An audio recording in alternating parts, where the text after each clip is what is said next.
Well, the South Dakota men's basketball team already a little over a third of the way into their season at this point. And joining me now to talk a little bit about how things are going is head coach Todd Lee. And Todd, you're a well-traveled guy. We haven't had a chance to sit down to talk about things. 11 games in, you're 8-3. That includes a Rainbow Classic championship out in Honolulu. So I guess as basic as we can go, how do you feel about where things are at right now? We were concerned about starting the year out 7-9 on the road. We've played 7 of our 11 games away from the SCSC, so we feel good about where we're at. Missing Tristan right now is a big concern at the point guard position. We've got a true freshman playing in Cruz Perot-Hunt, who's playing the point guard position, and Brandon Armstrong is backing him up. And I'll be honest, I never really considered, I never thought about Brandon Armstrong playing a minute a point before the season started. But for us to be 8-3 with the injury to Tristan, the games on the road, we feel pretty good about where we're at. We've got a lot of room for improvement.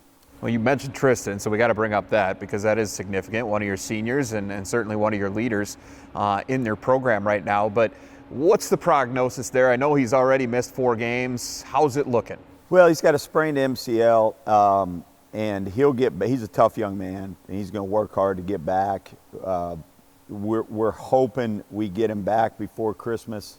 We've got league obviously starting right after Christmas, and we want to have him completely healthy for that.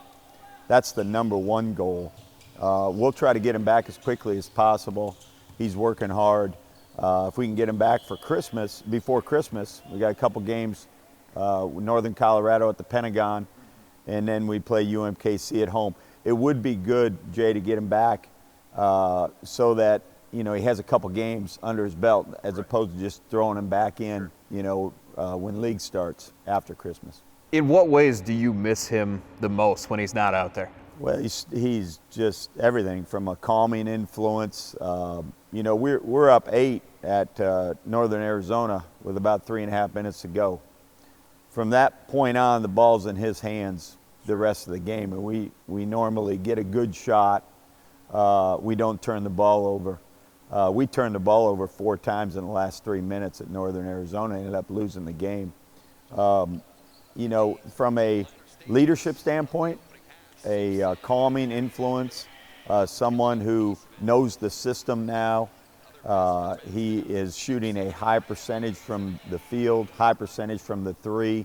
And again, you can put the ball in his hands late in games and everything just slows down and everybody's fine. So when you lose a preseason first team all-conference point guard, you just don't replace those guys. Now, Cruz is doing a good job. Brandon's coming in and doing the best he can, but you can't replace that. Let's talk a little bit about the guys that you do have and that you are counting on for, first and foremost for offense. And Tyler Hagedorn certainly is one that you couldn't count on last year because of an injury. And he's been back, and boy, he's been putting up some numbers, 17.5 points per game, 6.5 rebounds. He's shooting 58% from the 3 as a 6'10" big guy. That's incredible. Yeah, he went on that one stretch. He made 8 for 8 against Texas Southern. He made the 3 in the previous game. So he made 11 for 11 during one stretch. He set that Summit League record for 8 in a game.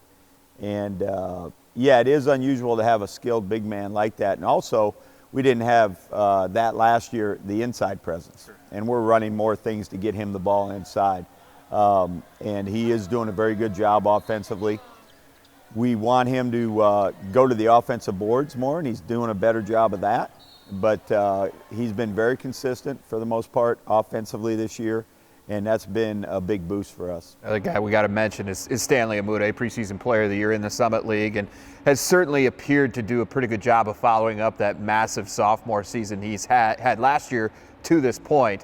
Where have you seen some of the biggest improvements in Stan's game to this point? He knows where he can get his shots now. And I think within the system now, he knows where he's going to get his shots. He's a great mid-range player, and that's kind of a lost art. In basketball. But that 15, 17-foot pull-up, and he can get his shot off over anybody. It's a matter of if he's going to miss it or make it. The 3 out of the last 4 games, he's had double-digit rebounds. His goal is to average over 10 rebounds a game. So he's got to keep working on that. We want him to go to the offensive boards more also because he's such a great athlete. He's done a really good job 3 out of the last 4 games, double-digit rebounds. So he's improved in that area. He's leading us in rebounding, and we need him to continue to improve. But he's had a great start to the season. His shooting percentage, he's 9 for 13 last night, and that is we need him up around 50% or better shooting the ball. All right, 3 games left in the non-conference season after that win on Monday against Alabama State. You've got Mayville State coming to town on Saturday, and then you mentioned Northern Colorado and UMKC or Kansas City to close out the non-conference portion of your season. So what do you need to see out of your guys over these last 3 games to feel confident about where you're at heading into the league? We need to continue to improve defensively. That's a big one. We've done a pretty good job defensively, but we need to continue to improve that end of the floor. We've got to have our guys work harder offensively, cut harder. We've got an advantage inside a lot of nights with Hags and Stan in the high-low. We've got to have them work harder offensively to get a great shot, not settle for a good shot early. Working harder on the offensive end, working harder on the defensive end. We've got a lot of room for improvement in both those areas. And then hopefully we get Tristan back soon because he is our anchor along with Cody Kelly in the backcourt. And we need, once we get him back and hopefully, knock on wood, stay injury free. We talk about that a lot. That's every program wants that. And so those are the areas we need to get better at. All right, well, looking forward to seeing how it continues to develop. Thanks for your time, and looking forward to these conversations as we get them going on a little bit more regular basis from here on out. Thanks, Jay.